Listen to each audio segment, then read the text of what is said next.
Bonjour, bonsoir, mes salutations à tout le monde de partout où vous êtes. Bana Congo, mbote na bino nyonso, bo lingaka mingi ba émission na kati ya chaîne na bino, o bo lingaka mingi mwana Congo José, télévision 4x4. Mbote na ngai epa ndeko na ngai moko, leki na ngai moko. Pepe Bilongo, depuis Angola. Merci nano. Vraiment avant na banda na pesa na merci nzambe pona ko retrouver eleki nanga kuna na kati ya Angola ebele ba silaki vraiment ko commenter mission alobi dédicace kuna na suka bozala kaka tina suka esika na kosukisela makambo nde na kopesa ba dédicace nzambe abatela bino boyoki malamu ya émission ya mkola lelo lundi toi le 31 mars 2025. Titre oyo tokolobela na kati ya émission ya mkola lelo ezande crise économique na Rwanda. Après fermeture, il y a usine, il y a raffinerie, or pour na kati ya Rwanda d'après ba sanction. Après fermeture, il y a banque centrale na bango na Rwanda par manque de billets. Alors ça chauffe na kati ya Rwanda. Bokoyoka ba conséquences. Deuxième sujet tokolobe la situation sécuritaire. Bitumba ezalaki makasi na Walikale pe aux environs, donc à quelques 6 km ya Walikale pe ba M23 bazuya bango. Wana toke na troisième sujet, Prince Epenge tokolobela o a minimiser pe oyo aza mécontent na rapport ya ministre la biso ya justice Constant Mutamba koloba que le président Félix Tshisekedi, en tout cas on ne sait pas, il a déjà raté plus de 100 coups d'état tindenga zawana. Alors Prince Epenge Lobi Bilobela, il a critiqué de sa manière pour la koloba qu'il est mécontent de la déclaration. Pour y aller que le président Félix Tshisekedi a koufa bongo ko CP là. Alors tokobete ya CG ya suka alerte ya gouvernement congolais. Dans un communiqué oyo asili kosala na nzela ya ministre ya intérieur Papa Jacques Chabani, c'est là qu'il a alerté communauté internationale de ce qui se passe na Est, il y a République démocratique du Congo, c'est vraiment épuration, extermination. Il y a peuple congolais, puis remplacement par le peuple Tutsi. Est-ce que, Oyoteoka Kala, installation, il y a un royaume Tutsi Power, na République démocratique du Congo, c'est l'accomplissement. Alors, ministre de l'Intérieur, Alikena Kobeta Kelelo, et pas il y a communauté internationale, bah, tia souka na likambo oyo, sinon, et talibango wana toko kota en profondeur na makambo oya mokolelo bozanga ti ko s'abonner o s'abonner na noter na sengi pe yo o commenter o le kana ko liker, surtout ko liker. Merci d'avance de bosala kango déjà, merci beaucoup nzambe abatela bino. Je crois rien eko arrêter biso pona to banda ba makambo na biso émission na biso ya mokolelo. La fois passée, donc moi Mikolo Eleki, Toyoka qui selon Média Bloomberg, le Rwanda fait face à une crise économique qui ne dit pas son nom. Toyoka qui Ango, après fermeture, il y a banque centrale Nabango Kuna Rwanda, quelques jours passés, puis Toyoka qui fermeture, il y a usine, il y a raffinerie d'or Kuna Katia Rwanda, suite aux sanctions ils ont infligé et pas Mboka Rwanda. Alors et comme na que kozanga pe or ils ont kangaki et comme na que na kati ya makambo nyonso wana eyaki conséquence plus de 5000 personnes bazangi misala pona fermeture ya usine wana ya raffinerie d'or et ce qu'on a te ko kangama ya banque na bango centrale 1000 personnes basili ko kwea na kati ya embuscade ya chômage. Donc basili ko boa kama na état ya chômage kuna na kati ya Rwanda pasi ekomi makasi nde ba étudiant ba na Rwanda ba bande ko futa na bango $787 par année pona étudiant moko nde ekomi $1050. Donc ba ko bakisa nambala kata $262 pour na koloba que ça chauffe na Rwanda. Auto salaka yeba ke okoki na kofuta ngope d'une manière ou d'une autre. Le Rwanda, en tout cas, Kagame a lundi sa kibango qu'il y a des temps difficiles qui arrivent, essayez un peu d'apprendre comment il faut serrer les ceintures pour résister aux temps difficiles. Déjà, Alain Dissaki Bango, pour dire que ça commence à se retourner vers lui-même, Paul Kagame, ce qu'il a forgé en République démocratique du Congo. Oya bomi na epé, akokufa pe kaka na epé. Bon, wana ezalaki une communication pour dire que Nzambe atiki bisote. Aobaluka na ngambo ya banguna pona kupunir bango à cause de ce qu'il fait Kagame na mboka na biso ya République démocratique du Congo. Ba wazelendu na kati ya Walikale centre ba tombokaki pona bakende ko récupérer ba poste mususu oyo ba M23 ba vandela et surtout na ba colline oyo bisika bureau territorial na bango ya Walikale centre ezali oyo ezalaki plein otonda na ba M23 ba zwaki yango donc en cible ba beti bango ba détruire base na bango ba vandisa na kati ya territoire ya Walikale centre ba pusani ba keti na kati ya camp militaire ya Nyalusukula oyo pe ba vandelaki ba M23 ba beti bango ti pembeni ya hôpital bamoni que non batali nzela bauti bazongi na bango na lobi oyo eza avertissement bona koloba ke boa eloko te bazongaki na bango pe nzela ya Walikale oyo kenda kati na bamboka ya bapembeni nzela moko oyo eza a 6 km ya Walikale na mboka ya Kampala ezalaki pe na bitumba ya makasi ya bawazalendu nde yango tokoko sinale bino oyo ezalekaki mokolo lobi bawa M23 bazwaki makofi na bango kuna na kati ya bureau administratif ya territoire ya Walikale centre camp militaire ezalaki chauffé ya beti bango balobi c'est pas encore le temps, on va encore un peu bien se préparer bongo tokoya wana ezalaki kaka avant gu mpona koyebisa bango ke boasuna esika ya koservita ete toye koaffaiblir nano bino moke tozongi na biso nde bazongaki na bango toyokaki ke na kote ya sud Kivu na mboka ya Ijwi eza ile moko boye bukoko esalaki banyoka babimaki ba M23 ba se retiraki me toyoki na media moko ya ndeko wana na kati ya chaîne moko ya kuna na kati ya Kivu ko banda ko minimiser ba information nyonso epesamaki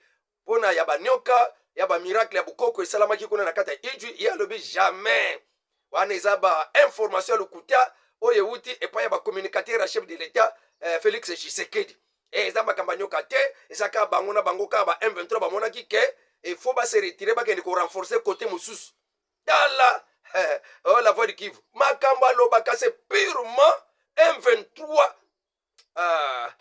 yo bato bayebi ke ya banyoka eyaki kuna bukoko moko esalamaki kuna ye alobi eske bukoko ekobikisa eske bukoko ebundaka sikoto na force wana oyo wazalendo basalaka oyo bazwaka masasi te force ya tatemosi na bino to eza force ya bukoko la force de bukoko existe nazoyebisa na opesa réponse pas journaliste wana oyo kozwa moi eteni oyo ya émission atindela nanu mutu wana que la force de bukoko ejoue à Carole. Moi je suis chrétien mais je reconnais aussi que force ya bukoko ezalaka parce que j'étais dans le village nayebi qu'est-ce que la force de bukoko ejoue à Carole surtout la kati ya bawazalendo kotala te ke oyo ne force ya Jésus bawasala la kuna wana basala force ya bukoko oyo esalaki babeta masasi ezozwa te oyo bazobunda bamilitaire ya baotan ya barwandais ndenge bazoya boye bazoya na force ya Jésus te bazoya na force ya bukoko alors tikaka kodute ntango bayebisi banyoka bakotaki oza na susi ndenge bandeko na yo bakimi bakimi kuna na Ijwi oh non eza nango mpo bakimi naka bakimi te po eloko mpe eza kuna te bon soko eloko eza te bavandelaka kuna ba M23 mpo na nini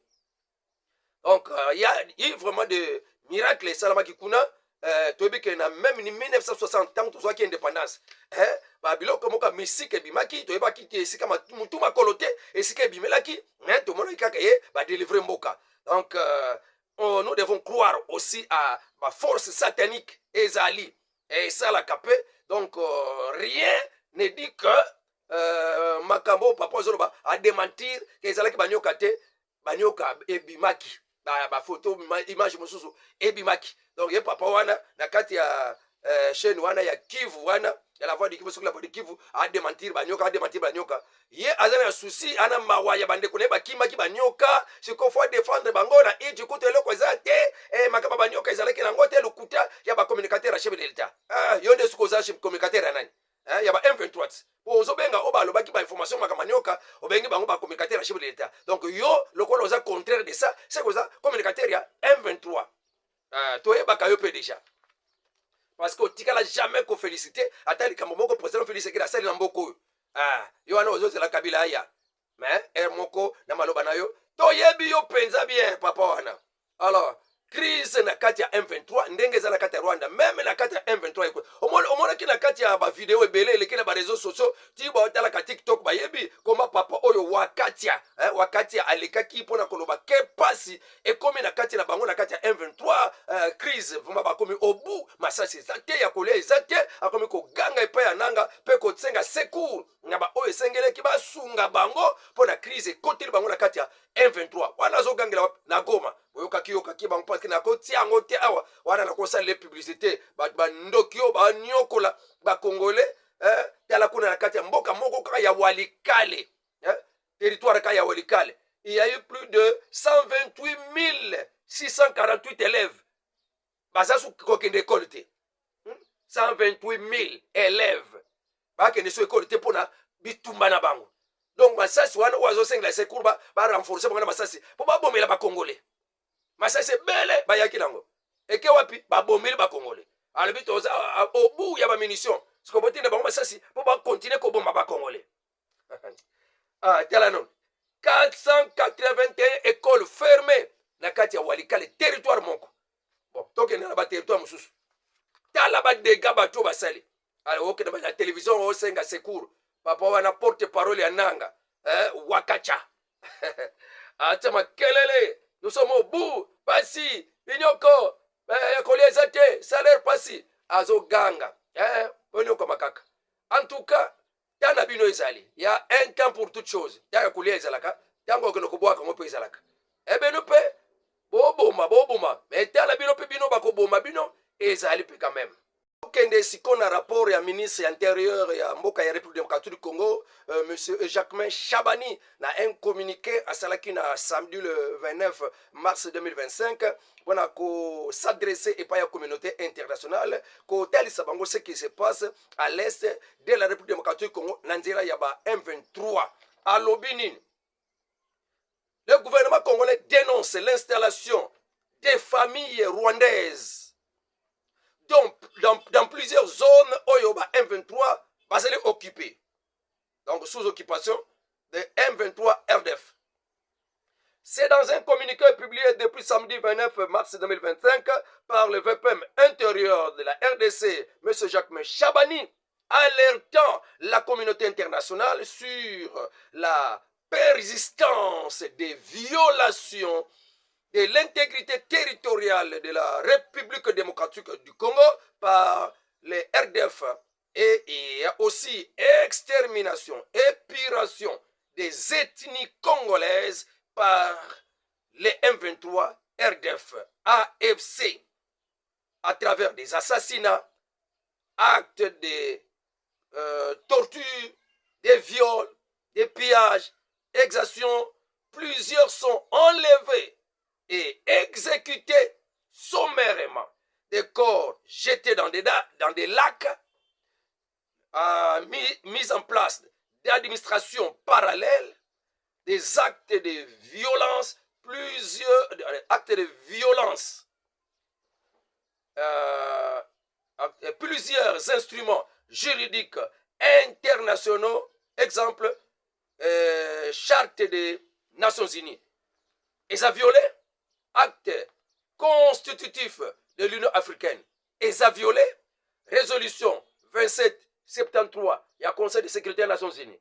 Et ça violé par le Rwanda.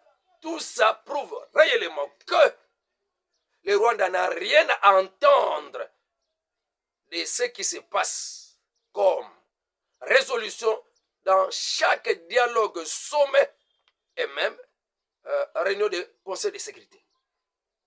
Alors les analystes se demandent la position actuelle de la communauté internationale comme si rien n'était en ce qui se passe en République démocratique du Congo, rien à dire. Pour la communauté internationale, sont complices. Plusieurs analystes jugent que la communauté internationale, plusieurs de ces pays de la communauté internationale sont complices, car c'est grave, et grave encore pire, ce qui se passe à l'est de la République démocratique du Congo par le Rwanda à travers M23, RDF, AFC. Donc, on a un commentaire, on a analyse. Papa Jacques Chabani a sali rapport, na kotala makambozo le kana est, ya mboka na biso. Ba enlèvement iso salama. Na betela kimino histoire moko la fois passée. Moko a se sauvaki, ba sauvaki pona ba yebana kina militaire moko na kati ya M23, ba zalaki na masisi, ba yambaki bango malamu. Ah, yebise que en tout cas il faut na sauver parce que j'ai des bonnes relations na papa na yo. Ayambaki biso malamu pete kele biso mabilanga na ye. Amona ki chaque jour 10 peso kotika ka batu basi mibali ba mikolo bana ba kanga bango na basinga maboko makolo allez exposer en l'air. Même 4 à 5 jours sans manger au lembi ba moyi ba mbula na nzoto. Tango kolemba nde ba ke ko boaka yo côté mususu pour l'exécution ba bomio et mutuka na butu butu so yaka pona ko ndeko boaka bango quelque part oyo etikala ko pesa ba kombo te. Neyeba ye mutwana jeune garçon wana abikisa maki grâce ya militaire wana le jour pe ba kende ko boaka bato oyo ba bomi déjà ebise ke yo kende ko lala na côté oyo bato to ko boaka bazali. Ya kende ki babimisa ki akende ko bikisa ye. Chaque jour bazoboma bato na bamboka, il y a des villages qui sont restés vides et on prend ba Rwandais, ba famille rwandaise comme ma bango ko installa ka bango na bamboka na babilanga na ba mabele batu ya bato bazoboma. Voilà. C'est déjà l'empire Tutsi. Extermination des Bantous. Installation de Tutsi. C'est déjà en mouvement. Est-ce que ça projet ya Kabila, projet ya Nanga, est-ce que ça projet ya Kabila tozonga kuna na simakala ba indien mboka na bango Amerika. Il y a des Anglais sont venus envahir leur pays et aujourd'hui mboka ekoma koloba anglais pe mboka ekoma ya ba anglais Amerika wana. Pe ba mboka belé et ils ont déjà forgé un projet oyaboye na mboka ya République démocratique comme si Dieu n'agissait pas, n'intervenait pas. En tout cas, Unity la Koloba, président Tshisekedi, il y a un projet qui guette sur toi, la personne de Bantou. Oui, mais eloko esalaka ke bolo ba bilobela bozo kende na bino makamba ko kende kozalaka haine contre le président Félix Tshisekedi. Or que c'est un projet qui pèse sur nous les Bantous congolais. Puis bozo yebate, on va aggraver la division, la haine au profit ya Banguna. Nanga yaka, oebite esika nanga zali, qu'est-ce qui se passe? L'extermination. Ba ki pete, aux hommes d'appartenir aux habitants, ya mboka tel, tous. Bokende. Ba otika mutu te. Siko yo ozoye bango te. Bano vandela ke na yo président Félix Tshisekedi ko finga. Ko sala nyonso ko yinisa ye.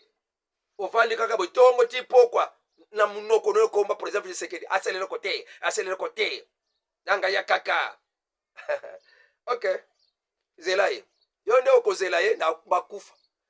Ende ko rejoindre bato bazobo makuna. Yo pe avant kutuke yo zo zela aya lokola zo yate yo ko kufa OK rejoindre bato nanga zo kufa. Azoboma pardon.